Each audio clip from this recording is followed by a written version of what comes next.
Assalamualaikum warahmatullahi wabarakatuh.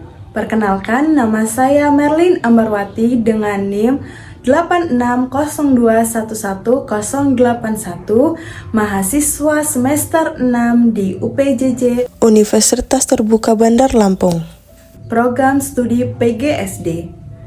Saya akan melakukan praktikum IPA dengan judul Pertumbuhan, Perkembangan, dan Perkembangbiakan Tumbuhan dan Hewan. Tujuan praktikum yang saya lakukan adalah untuk mengetahui bagian-bagian struktur bunga sepatu. Berikut adalah alat dan bahan yang dibutuhkan.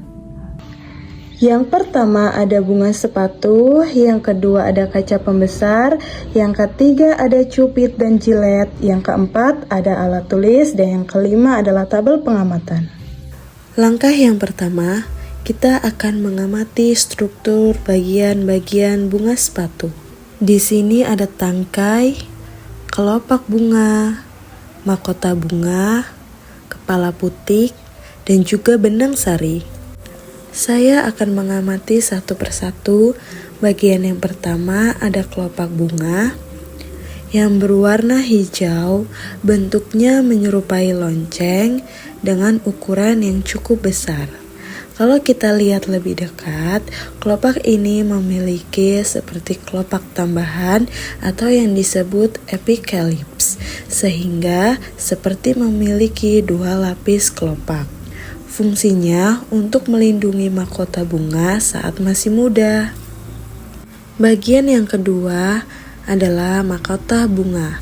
Ada 1, 2, 3, 4, dan 5. Banyaknya mahkota yang saya amati berjumlah 5 helai. Mahkota bunga cukup mencolok bentuknya, menyerupai cawan, sangat cantik dan indah. Untuk mengamati lebih detail, saya akan mengambil satu helai mahkota bunga ini. Ini adalah bentuk bunganya. Mahkota bunganya berwarna putih dan berbentuk lonjong. Ukurannya relatif besar, warnanya pun cerah sehingga mampu menarik serangga untuk membantu proses penyerbukan pada bunga sepatu. Bagian ketiga adalah putik dan benang sari. Untuk mengamatinya, saya harus melepaskan semua mahkota bunganya. Ini dia bagian putik dan benang sari.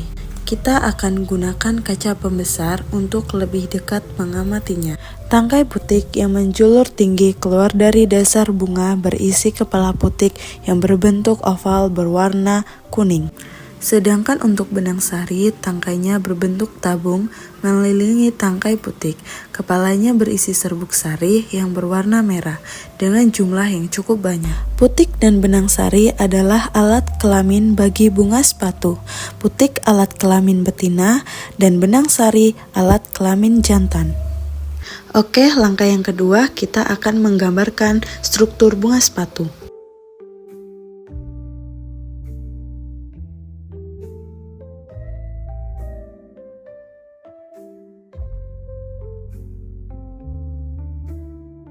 Selanjutnya, saya akan menghitung serbuk sari yang dimiliki oleh bunga sepatu.